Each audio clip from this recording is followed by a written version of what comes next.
এই মুহূর্তে আমি দাঁড়িয়ে আছি মেহমানা স্পোর্টিং ক্লাবের মূল প্রবেশদ্বারের সামনে। এখানে একটি জরুরি মিটিং ছিল।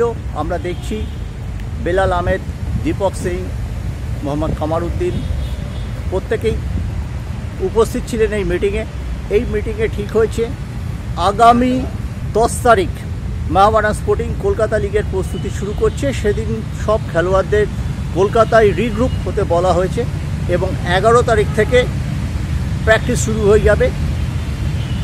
এবার দলের কোচে দায়িত্বে আছেন কোচ কিম। দীপক সিং জানিয়েছেন 10ই জুলাই সিনিয়র দলের কোচ চেরনিসভ অর্থাৎ আইএসএলের যে দলটির সেই প্র্যাকটিস শুরু হবে।